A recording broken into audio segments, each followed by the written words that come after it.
আসসালামু আলাইকুম। সবাইকে স্বাগত জানাচ্ছি বিডিভিউজ ইনফোটেইনমেন্টে। আপনাদের সাথে আছে আমি তানজিলা হক। চীনের সামরিক আধুনিকীকরণ ও নৌবাহিনীর দ্রুত উত্থানের সর্বশেষ নিদর্শন হিসেবে প্রকাশ্যে এসেছে দেশের সবচেয়ে আধুনিক ও শক্তিশালী বিমানবাহী রণতরী ফুজিয়ান, যার সম্প্রতি ক্যাটাপল্ট পরীক্ষার মাধ্যমে পঞ্চম প্রজন্মের স্টেলথ যুদ্ধবিমান, আক্রমণাত্মক জেট এবং আকাশে প্রাথমিক সতর্কীকরণ ও নিয়ন্ত্রণকারী বিমান উড্ডয়ন ও অবতরণের মাধ্যমে চীনের নৌবাহিনীর সক্ষমতায় যুগান্তকারী অধ্যায় সূচনা করেছে। পিপলস লিবারেশন আর্মি নেভির দেওয়া তথ্য মতে ফুজিয়ান থেকে সফলভাবে উড্ডয়ন করেছে J-35 পঞ্চম প্রজন্মের স্টেলথ ফাইটার, J-15 আক্রমণাত্মক জেট এবং KJ-600 আকাশে প্রাথমিক সতর্কীকরণ ও নিয়ন্ত্রণকারী বিমান, যা এই রণতরীর সক্ষমতাকে নতুন মাত্রায় নিয়ে গেছে। চীনের সর্বশেষ বিমানবাহী রণতরীর আদ্যপান্ত জানাচ্ছেন ওয়াহিদ ফারুকি।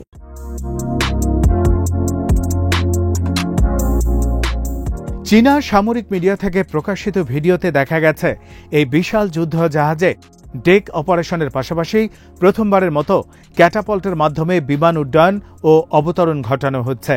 সম্প্রতি বেইজিংয়ে অনুষ্ঠিত প্রশান্ত মহাসাগরীয় যুদ্ধের সমাপ্তির ৮০তম বার্ষিকীর সামরিক প্যারেডে এসব নতুন প্রজন্মের বিমান দেখা গিয়েছিল। আর এবার তা ফুজিয়ান ডেক থেকে পরীক্ষামূলক উড্ডয়ন করল। দক্ষিণ পূর্ব চীনের একটি প্রদেশের নাম অনুসারে ফুজিয়ান নামকরণ করা হয়েছে।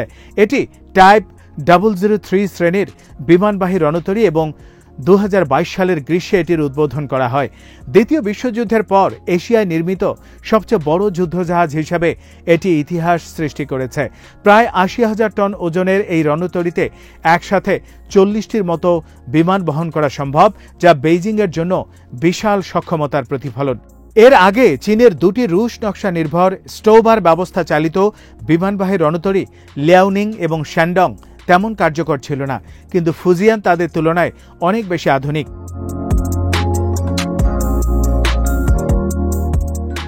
ফুজিয়ানে ক্যাটোবার বা catapult assisted take off but arrested recovery প্রযুক্তি ব্যবহার করা হয়েছে, যা বিমানকে আরও দূরে এবং ভারী অস্ত্র ও জ্বালানি বহন করে উড্ডয়নের সুযোগ দেয়। এর ফলে চীনা নৌবাহিনীর বিমান অভিযান অনেক বেশি দূরত্বে ও শক্তিশালীভাবে পরিচালিত করা সম্ভব হবে। এর সবচেয়ে বড় কারণ হল ফুজিয়ানে যুক্ত করা হয়েছে ইলেকট্রোম্যাগনেটিক ক্যাটাপল্ট, যা এতদিন কেবলমাত্র যুক্তরাষ্ট্রের নৌবাহিনীর হাতে ছিল। মার্কিন নৌবাহিনীর সর্বাধুনিক বিমানবাহী রণতরী ইউএসএস জেরাল্ড আর ফোর্ড এই প্রযুক্তির ব্যবহার করছে, আর এবার চীনও সেই ক্ষমতা অর্জন করল। চীনের ভবিষ্যৎ টাইপ 076 ক্লাস ল্যান্ডিং হেলিকপ্টার ডকগুলোতে এ ধরনের সিস্টেম সংযুক্ত করার পরিকল্পনা রয়েছে, যাতে ড্রোন ভিত্তিক যুদ্ধবিমান পরিচালনা করা যায়।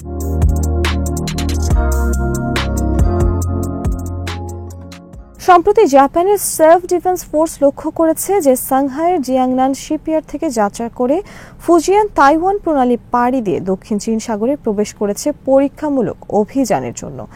এই পরীক্ষাগুলো শুধু প্রযুক্তিগত অগ্রগতির প্রদর্শনী নয়, বরং চীনের ক্রমবর্ধমান আঞ্চলিক শক্তির প্রদর্শনের অংশ।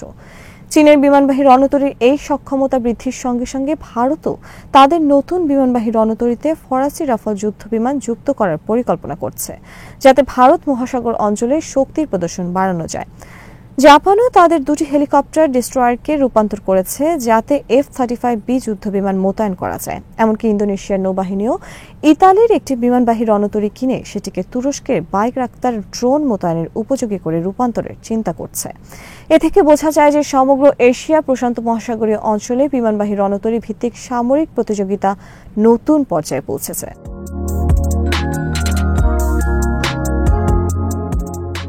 সামরিক বিশ্লেষক বেন লুইস একে একটি গুরুত্বপূর্ণ মাইলফলক হিসেবে আখ্যা দিয়েছেন। তার মতে, যদিও পরীক্ষাগুলো সম্ভবত কয়েক মাস আগেই সম্পন্ন হয়েছে, কিন্তু এখন নবম সি ট্রায়ালের সময় এই ফুটেজ প্রকাশের মাধ্যমে চীন ইঙ্গিত দিয়েছে যে ফুজিয়ান খুব শিগগিরই কমিশন হয়ে নৌবাহিনীর বহরে যোগ দেবে। তিনি আরও বলেন, একবার এটি পূর্ণাঙ্গভাবে কার্যকর হলে চীন প্রথম দ্বীপমালা থেকে শুরু করে পশ্চিম প্রশান্ত মহাসাগর পর্যন্ত পঞ্চম প্রজন্মের স্টেলথ যুদ্ধবিমান ও স্থায়ীভাবে ক্যারিয়ার ভিত্তিক আকাশে প্রাথমিক সতর্কীকরণ বিমানের সমন্বয়ে শক্তি প্রদর্শন করতে পারবে।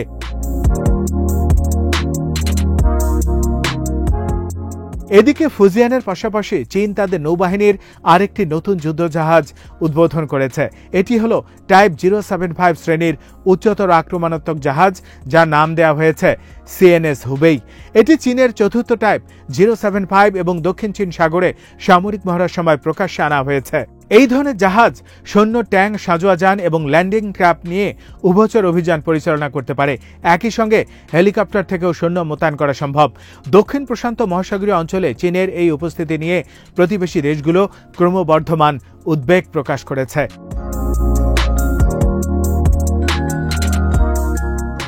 চীন সম্প্রতি ফিলিপাইনের সেকেন্ড থমাস শোল এলাকায় 11টি কোস্টগার্ড জাহাজ মোতায়েন করেছে, যারা জলকামান চালনার অনুশীলন করছে। এগুলোর সঙ্গে সামরিক বিমানও ছিল, যা ফিলিপাইন সামরিক পর্যবেক্ষকদের নজরে এসেছে। এটি স্পষ্টতই দক্ষিণ চীন সাগরের বিতর্কিত দ্বীপপুঞ্জে চীনের প্রভাব বিস্তারের অংশ। গত বছর প্রশান্ত মহাসাগরীয় দ্বীপরাষ্ট্রগুলো চীনের আন্তঃমহাদেশীয় ব্যালিস্টিক মিসাইল পরীক্ষার তীব্র সমালোচনা করেছিল। অস্ট্রেলিয়া, নিউজিল্যান্ডের মাঝামাঝি ভাসমান সাগরে আকস্মিকভাবে লাইভ ফায়ার মহড়া ঘোষণা করায় বাণিজ্যিক ফ্লাইট পর্যন্ত রুট পরিবর্তন করতে বাধ্য হয়েছিল। ফিলিপাইন নৌবাহিনীর জাহাজকে জলকামান দিয়ে তাড়ানোর চেষ্টাও সাম্প্রতিক মাসগুলোতে দেখা গেছে। এমনকি এক পর্যায়ে দুটি চীনা জাহাজ নিজেদের মধ্যে ধাক্কা খেয়েছিল।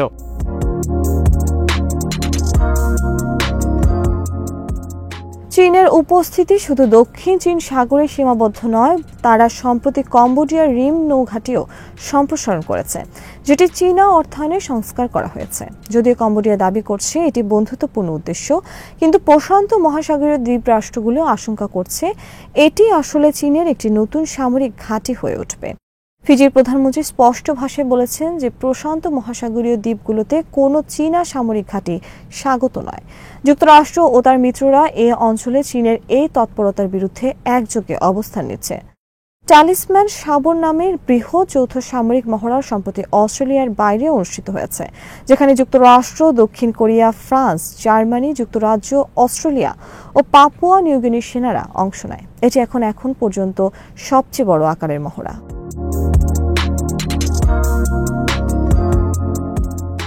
চীনের ফুজিয়ান ক্যারিয়ারে ইলেকট্রোম্যাগনেটিক ক্যাটাপল্ট ব্যবহার সফল হওয়া বিশ্লেষকদের মতে এটি একটি বড় অগ্রগতি। সিসিটিভি সম্প্রতি যে ভিডিও প্রকাশ করেছে তাতে J-35 স্টেলথ ফাইটার, J-15 এবং KJ-600 বিমান একের পর এক উড্ডয়ন করতে দেখা গেছে। এটি চীনের বিমানবাহী রণতরী উন্নয়নের এক যুগান্তকারী পদক্ষেপ হিসেবে অভিহিত করা হয়েছে। এখন পর্যন্ত বিশ্বে কেবল মার্কিন নৌবাহিনী এই প্রযুক্তি ব্যবহার করছে।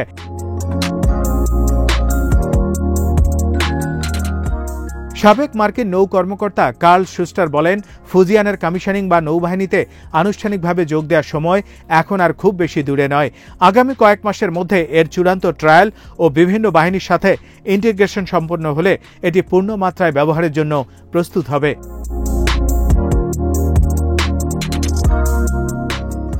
EMALS প্রযুক্তির ফলে ফুজিয়ান থেকে উড্ডয়ন করা বিমানগুলো আগের দুই ক্যারিয়ার তুলনায় অনেক বেশি ভারী অস্ত্র এবং জ্বালানি বহন করতে পারবে এবং অনেক বেশি দূরত্বে আঘাত হানতে সক্ষম হবে।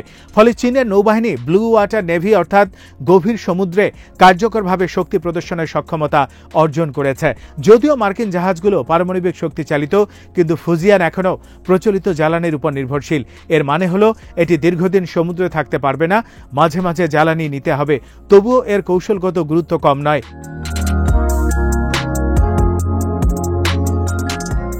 চীন ও যুক্তরাষ্ট্রের মধ্যে সামরিক যোগাযোগ উন্নয়নের প্রয়াসের সময়ও সামনে এসেছে।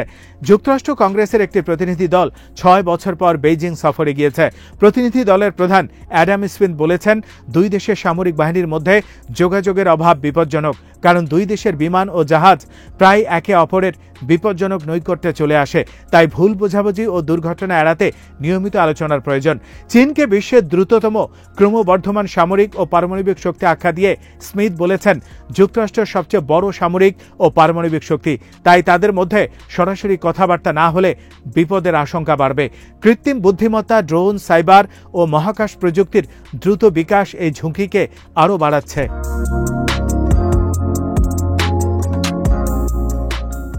চীন ও যুক্তরাষ্ট্রের শীর্ষ পর্যায়ে সাম্প্রতিক দিনগুলোতে বারবার যোগাযোগ হচ্ছে। মার্কিন প্রেসিডেন্ট ট্রাম্প ও চীনা প্রেসিডেন্ট শি জিনপিং টেলিফোনে আলাপ করেছেন এবং ঘোষণা করেছেন তারা আসন্ন এপেক সম্মেলনে দক্ষিণ কোরিয়ায় সাক্ষাৎ করবেন। আগামী বছর ট্রাম্প চীন সফরে যাবেন বলেও ঘোষণা দেওয়া হয়েছে।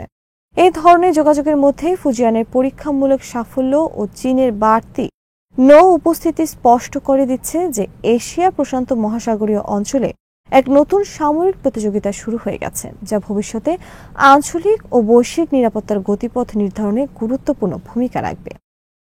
আজ এখানে শেষ করছি। সমরাষ্ট্র, প্রতিরক্ষা ও কূটনীতির নানা তথ্য জানতে চোখ রাখুন বিডিভিউজ ইনফোটেনমেন্টে। চ্যানেলটি ভালো লাগলে সাবস্ক্রাইব করুন। সংযুক্ত থাকুন আমাদের ফেসবুক পেজে। আল্লাহ হাফেজ।